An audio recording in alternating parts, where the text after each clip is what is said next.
Buenos días, bienvenidos a este tiempo devocional, tu palabra para encontrar el camino.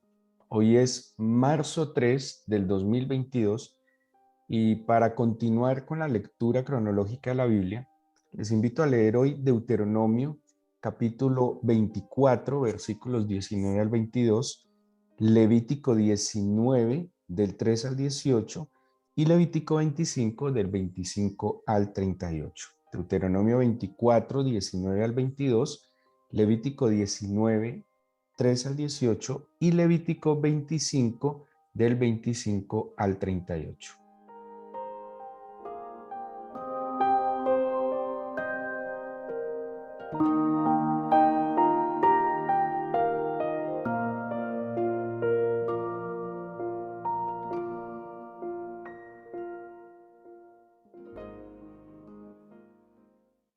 Llegamos a unas instrucciones muy importantes. Nosotros las hemos denominado como actos de bondad y generosidad.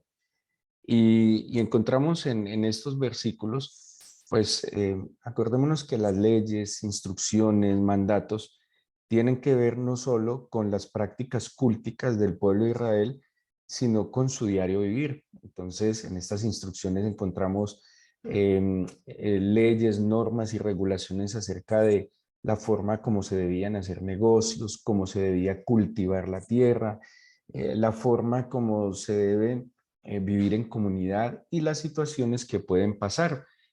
Había unas prohibiciones contundentes, había unas instrucciones y claramente en todo lo que el Señor le da al pueblo de Israel a través de Moisés, también hay una claridad en las consecuencias de transgredir, de invalidar o de simplemente no seguir las instrucciones. Le recuerdo, es una comunidad que se está estableciendo como tal. Eran muchas personas, pero no vivían en comunidad. Cada uno hacía lo que le parecía. Y es la Torá, la instrucción o lo que nosotros conocemos como la ley, además del liderazgo del Señor a través de Moisés, a través de Aarón, a través de Josué, a través de María, que el Señor fue generando lazos entre esta sociedad, fue cohesionándolos y es fundamental, la instrucción es fundamental, un proceso educativo, porque prácticamente lo que hace Moisés es un proceso educativo.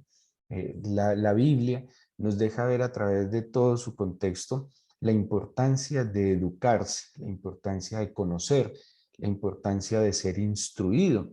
Y la instrucción, de nuevo, bíblica, no es una instrucción que se limita a los asuntos religiosos o teológicos. De hecho, cuando se estudia un poco la educación hebrea se fundamentó en la Biblia, solo enseñaban la Biblia, pero en la Biblia, y hoy desde la Biblia se enseñó todas las cosas que se deben hacer en la sociedad. Hoy encontramos entonces unos actos de bondad y de generosidad, unas instrucciones que tienen que ver con el bienestar general. Y hay algo que caracteriza estas leyes mosaicas que las llega a distinguir de otras naciones que no eran teocráticas. Es una atención especial que hay en la protección de las personas débiles, de los pobres, del extranjero.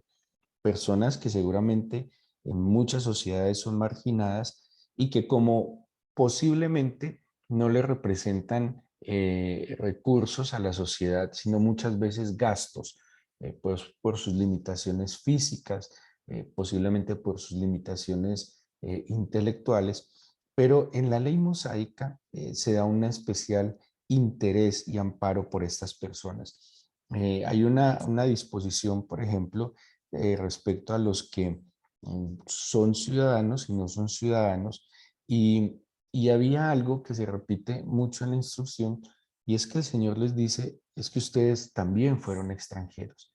Eh, y el Señor le enseña al pueblo de Israel cómo tratar a las minorías, cómo tratar al extranjero, cómo tratar al que por alguna razón no está en su tierra. Y les dice constantemente, acuérdense que ustedes fueron extranjeros en Egipto. Y al ser extranjeros en Egipto,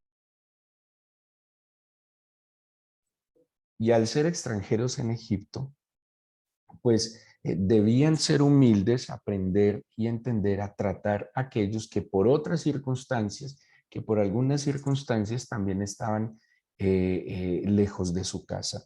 Enseña el trato con las viudas, con los huérfanos, con las personas enfermas y todo esto, cuando uno estudia claramente, buscaba y siempre estaba pretendiendo que hubiese justicia, que hubiese equidad, porque donde hay justicia, donde hay equidad, hay paz. Un corazón que experimenta justicia, un corazón que experimenta equidad, que experimenta igualdad, que experimenta aceptación, es un corazón que encuentra paz. De verdad que si los gobiernos estudiaran o los gobernantes estudiaran un poco más las escrituras y las entendieran y las asimilaran como una instrucción clara que el Señor da a la humanidad. O sea, es que a veces el lector de la Biblia cree que la Biblia es solo hecha para situaciones religiosas, espirituales, y la Biblia fue diseñada y fue dada la instrucción para la vida diaria del ser humano. Entonces, en estos actos de bondad y de generosidad, eh, empieza, por ejemplo, Levítico 19, del 9 al 10, dice lo siguiente: cuando ciegues la mies de tu tierra, no cegarás hasta el último rincón de ella, ni espigarás tu tierra cegada, y no rebuscarás tu viña, ni recogerás el fruto caído de tu viña. Para el pobre y para el extranjero lo dejarás, yo Jehová vuestro Dios. Bueno, las cosechas tenían un orden, ¿sí? Acuérdense que esta es una sociedad, primero que fue nómada y como sociedad nómada, solo en sí eran pastores. En un contexto más actual serían ganaderos. Ellos salieron con animales de Egipto y durante todo el desierto y como lo que, de hecho, ellos se caracterizaron en Egipto por ser pastores. Si recuerdan cuando leíamos Génesis, dice que los pastores eran abominables para los egipcios. Esa fue su profesión desde Abraham porque eran nómadas, ellos no se asentaban. Entonces no podían cultivar porque como no estaban en un lugar fijo, pues lo que sí podían hacer era trasladar sus ganados. Aquí ya se establecen en la tierra prometida, o se van a establecer más bien, porque aquí estamos hablando todavía desde el pasado, se van a establecer en la tierra prometida y les da unas instrucciones agrícolas. Entonces, dentro de esas instrucciones, les explica cómo debía ser el proceso de las cosechas. Entonces, la cosecha tenía una primera cosecha y esa primera cosecha que se va a conocer como Reshit o como primicia, como lo primero, esa, o bueno, también Bakurim es otro nombre que se le da a este primer fruto. Esa primicia o esa primera cosecha era para el Señor, ¿sí? En un acto de fe, en un acto de gratitud, en un acto de santidad, el pueblo cogía de su cultivo el primer fruto y lo presentaba delante del Señor. Entonces, la primera cosecha era del Señor. Luego, las cosechas que venían eran para el israelita, para aquel que había labrado su tierra, que había cultivado su viña, era para su manutención, era para su bienestar. Pero dice que había algo, y aquí en lo que acabamos de leer dice, pero no vayas hasta el límite de tu viña, no rebusques, ¿sí? Y aquí usa la palabra rebuscar, o sea, no vayas a sacar hasta el último fruto que haya, sino que ese rebusque, eso que rebuscarías, lo vas a dejar para el pobre, ¿sí? No lo que sobra, sino que seguramente, pues cuando yo tengo un negocio, yo usaría todos los recursos que me generó el negocio. Si cultivé naranjas, pues tomaría todas las naranjas para venderlas y es mi beneficio. Pero el Señor dice, no. Primero, la primicia al Señor. Segundo, que sería el gran grueso de la cosecha, es tuyo. Pero los límites o como los bordes de tu viña los vas a dejar quietos. Y eso los vas a dejar para los pobres y para los extranjeros. Pero pónganle cuidado. ¿Qué dice Deuteronomio 24, 19 al 22 respecto al excedente de esas cosechas? Y dice, Cuando ciegues tu mies en tu campo y olvides alguna gavilla en el campo, no volverás para recogerla. Será para el extranjero, para el huérfano y para la viuda, para que te bendiga el Señor tu Dios en toda obra de tus manos. Cuando sacudas tus olivos, no recorrerás las ramas que hayas dejado tras de ti, serán para el extranjero y para el huérfano y para la viuda. Cuando vendimies tu viña, no rebuscarás tras de ti, será para el extranjero, para el huérfano y para la viuda. Y acuérdate que fuiste siervo en Egipto, por tanto yo te mando que hagas esto. La historia de Ruth y Noemí y Booz es muy particular porque muestra muchas de estas instrucciones de bondad y generosidad. Booz es un hombre que actuó con bondad y generosidad. Ruth y Noemí, cuando vuelven de Moab, ellas van a esto, van a rebuscar en los campos de Moab, porque ellas vienen, póngale cuidado, viudas, y Ruth además era extranjera, ¿sí? Eran mujeres necesitadas, llegan al campo de Booz y pueden ir a comer el rebusque. Pero Booz tiene otro acto de generosidad y bondad que luego lo estudiaremos en su momento, y es que Booz redime también a Ruth casándose con ella en otra ley que no solo es de la Biblia, que se conoce como la ley del levirato, y es que ante un hermano muerto, pues el otro hermano tiene hijos para preservar el nombre de su hermano, ¿sí? Y este Booz reúne muy bien el cumplimiento de estas instrucciones en actos de bondad y generosidad. Era sin duda alguna un hombre extraordinario. Acordémonos que él va a ser un ancestro del Señor Jesús, obviamente ancestro también del rey David. Dice también Deuteronomio 23, 24, 25, cuando entres en la viña de tu prójimo, podrás comer uvas hasta saciarte, mas no pondrás en tu cesto. Cuando entres en la mies de tu prójimo, podrás arrancar espigas con tu mano, mas no aplicarás hoz a la mies de tu prójimo. Mira aquí también el Señor que dice, el que tiene la viña, el que tuvo la oportunidad y la bendición de tener un recurso, pues va a dejar en los límites recurso para el pobre, el extranjero, la viuda, el huérfano, ¿sí? Pero también al necesitado, al pobre, al extranjero, a la viuda, al huérfano, les pone un límite, ¿sí? Tampoco es que usted va a entrar a mi finca y va a coger lo que quiera y me va a acabar con los cultivos. No, les está poniendo un límite y les dice, primero pueden comer todo lo que quieran ahí, se pueden saciar ahí. Segundo, no van a utilizar instrumentos para tomar el alimento de ese lugar. Lo que puedan coger con las manos y lo que puedan comer ahí. Espectacular, porque a pesar de que le da un beneficio al necesitado, también le pone un límite al necesitado. No quiere decir que vas a ir a abusar de la generosidad de otro que está obedeciendo al Señor, sino que de esa generosidad no vas a abusar. Esa generosidad también tiene un límite y eso implica un respeto a la propiedad. Espectacular. Dice Levítico 25, 35 al 38. Cuando tu hermano empobreciere y se acogiere a ti, tú lo ampararás. Como forastero y extranjero vivirá contigo. No tomarás de él usura ni ganancia, sino que tendrás temor de tu Dios, y tu hermano vivirá contigo. No le darás tu dinero a usura, ni tus víveres a ganancia. Yo, el Señor vuestro Dios, que os saqué de la tierra de Egipto para daros la tierra de Canaán para ser vuestro Dios. ¿Qué está instruyendo acá? La manutención del pobre. Porque así lo dice, cuando tu hermano empobreciere. ¿Por qué empobrece una persona? Son tantas las situaciones. Y nosotros a veces con arrogancia, como si no estuviéramos expuestos a empobrecer por alguna circunstancia, decimos mal administrador, se desjuició, es perezoso, no trabaja. No lo sabemos. Es que nadie está en la mente y en el corazón de nadie. Nadie está exento de una situación económica difícil. Pero ¿qué instruye la Biblia? Si tú tienes la oportunidad, bendice. Si tienes la oportunidad, ayuda. Si tienes la oportunidad, respalda la situación difícil de tu hermano que empobreció.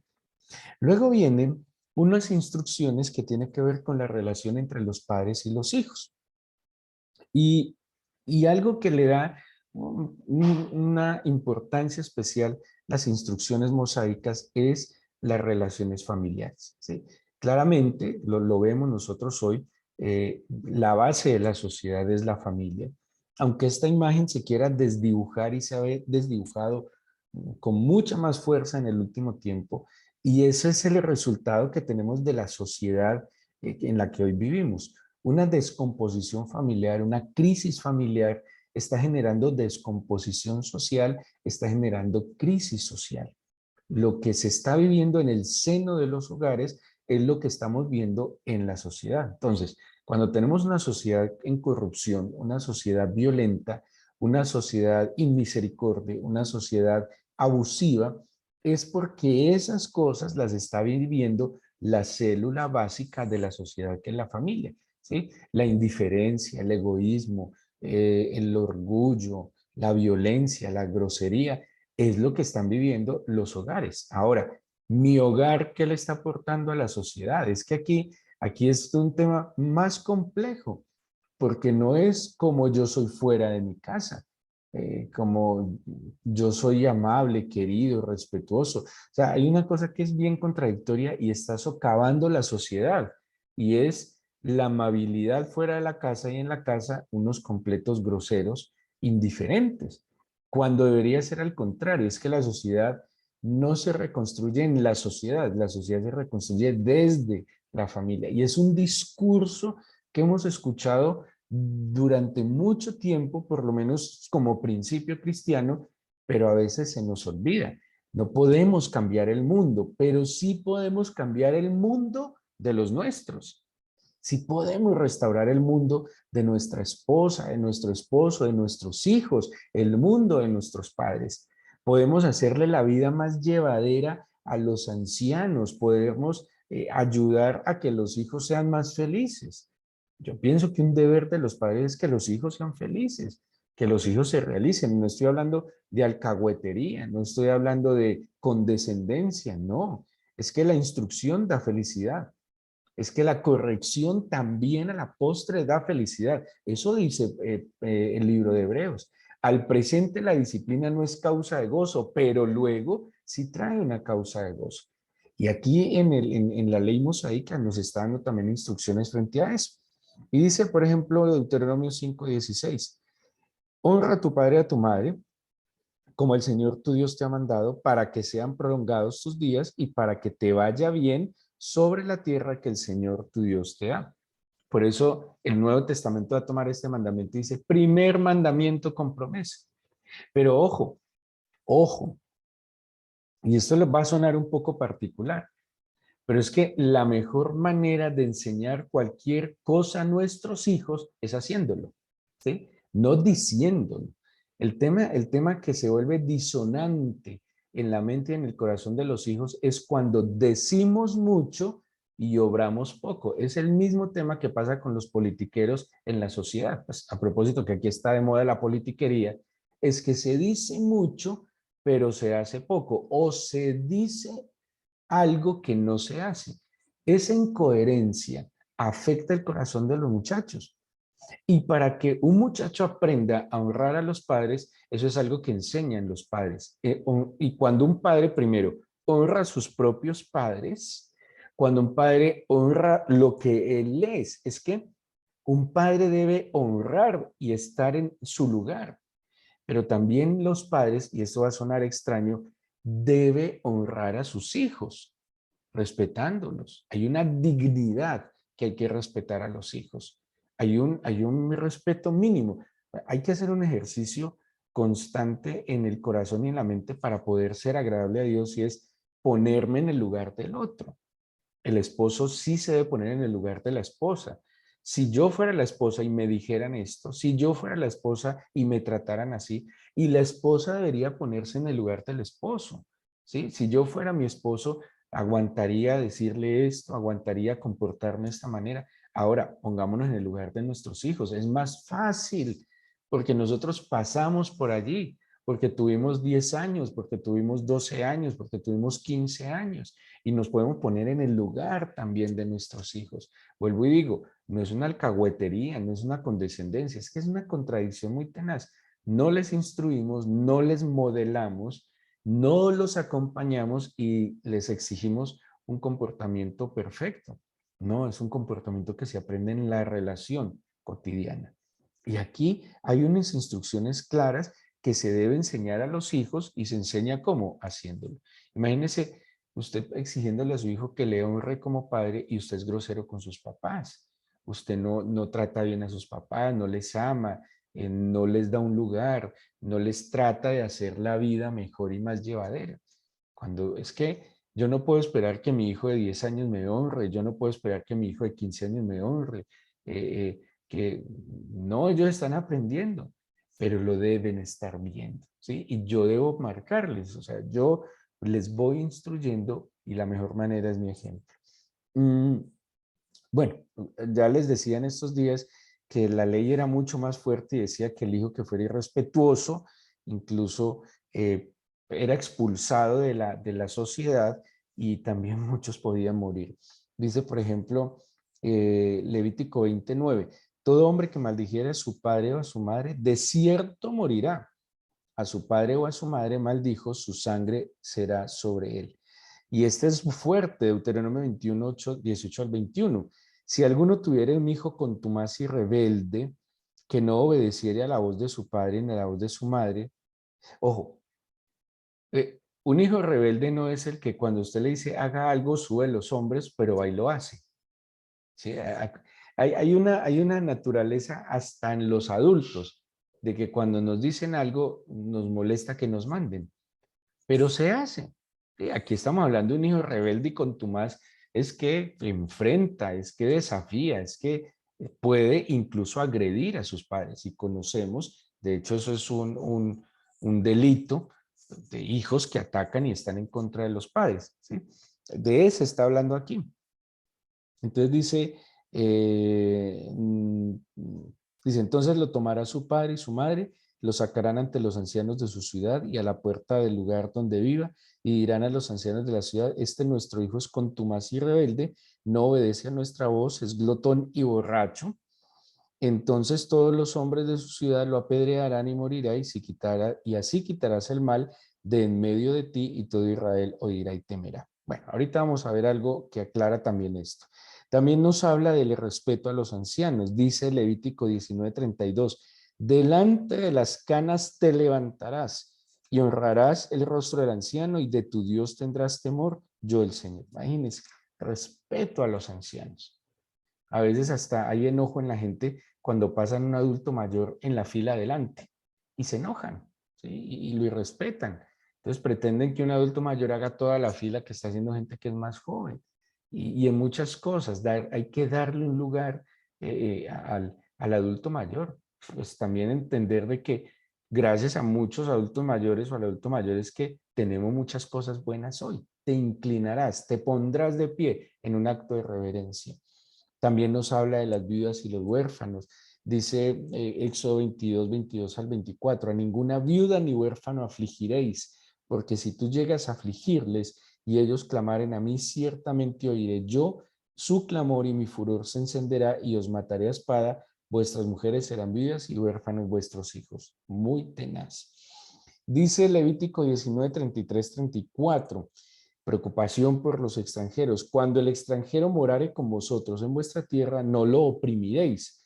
Como a un natural de vosotros tendréis al extranjero que mora entre vosotros. Y lo amarás como a ti mismo, porque extranjero fuisteis en la tierra de Egipto, yo Jehová vuestro Dios. ¿Sí? Luego viene Levítico hablando de personas en condición de discapacidad, Levítico 19:14. No maldecirás al sordo y delante del ciego no pondrás tropiezo, sino que tendrás temor de tu Dios, yo el Señor. Increíble. Sí, es que la Biblia es una cosa espectacular. El Levítico 19:16 habla del prójimo. No andarás chismeando entre tu pueblo. No atentarás contra la vida de tu prójimo, yo el Señor. Prohíbe la calumnia, la injuria, el chisme.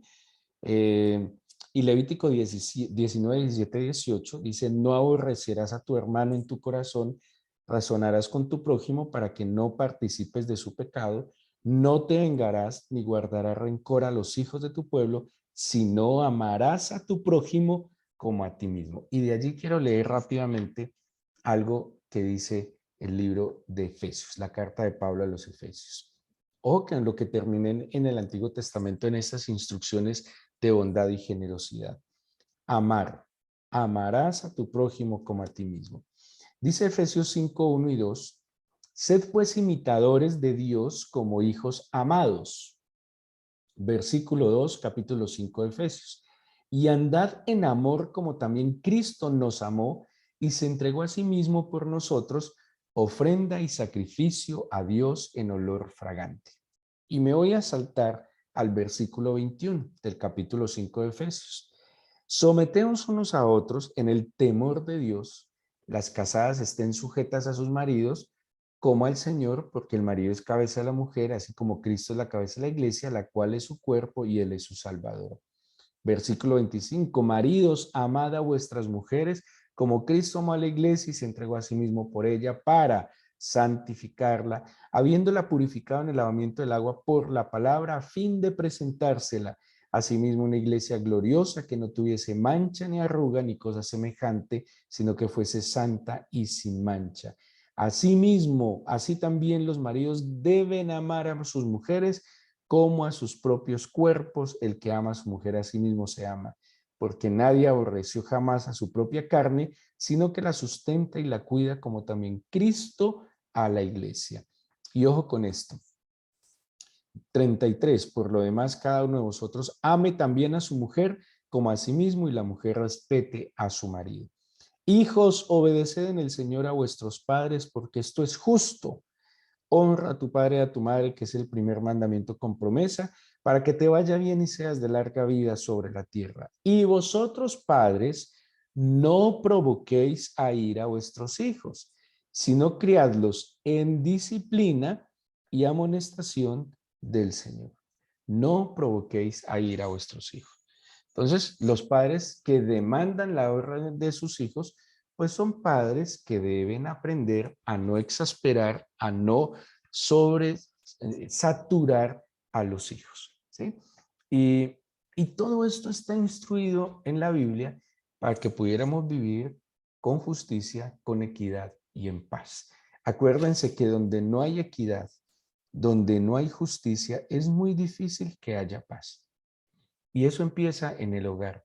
En el hogar yo debo tratar, somos 5 miembros de mi casa, los 5 miembros deben tener el mismo trato digno, respetuoso y amoroso. Cuando uno de los miembros percibe que esa balanza se inclina y que hay mejor trato, mejor o beneficios exclusivos para unos y pues que sacan a otros, pues obviamente esta injusticia e inequidad va a empezar a menoscabar la paz del hogar. En el mismo hogar, mire, los derechos que a veces queremos salir a reclamar a las calles, los derechos que queremos reclamar y lo hacemos por redes sociales, derechos y deberes se deben empezar a cumplir en el hogar. Equidad, equilibrio, justicia, y eso va a ayudar a que el hogar viva en paz.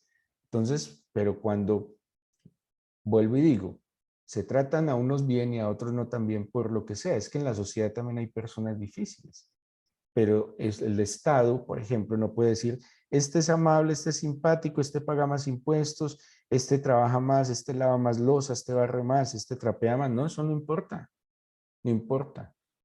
Hay que cumplir unos deberes, unos derechos. Donde hay justicia, donde hay equidad, donde hay equilibrio, tiene que haber paz. Y eso empieza es en el hogar. No se le puede pedir a un Estado que lo haga si nosotros no lo hacemos en nuestro hogar. Y todas estas instrucciones para vivir en comunidad empiezan en el seno del hogar. Vamos a orar y vamos a darle gracias al Señor por este nuevo día.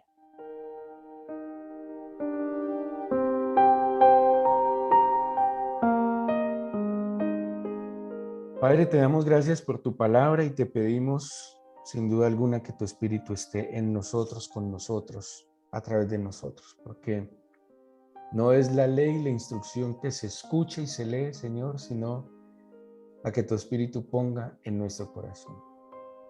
Y te pido, Padre eterno, Que tu Espíritu marque y selle en nuestra alma, corazón y mente tus palabras. Toma las cargas de nuestro corazón, Señor, las preocupaciones, los motivos de tristeza, enojo, de miedo, Señor, de inseguridad o de orgullo y soberbia. Y te pido que tomes, Padre, esa carga y nos permitas aprender de ti, que eres manso y humilde de corazón. Te pedimos que nos ayudes a agradecer, a entender, a identificar los actos de bondad y generosidad que tú has tenido con nosotros, para que de lo recibido de tus manos también demos a otros, oh Dios, y que podamos tratarlos con dignidad, con respeto y con amor, porque todo esto se basa del amor. Señor, te pido que tu amor a través de tu Espíritu esté evidente en nuestro corazón. Llénanos de tu amor. Eso es lo que necesitamos. Un corazón que ama es un corazón que se comporta con amabilidad y gentileza con el prójimo. Eso es lo que necesitamos. Tu amor, oh Dios. Tu amor que no tiene distinciones, tu amor que no trata, Señor, con manera diferencial. Tu amor es justo, equitativo, misericordioso. Te pido que tu amor, Señor, impacte de tal manera en nuestro corazón, que hoy seamos un instrumento en tus manos, una proyección de tu corazón donde estemos, Señor mío. Extiende tu bendición sobre cada uno de tus hijos, sus familias, ampáranos, protégenos, líbranos del mal, líbranos de caer en cualquier tentación. Te lo pedimos en el nombre de Jesús. Amén.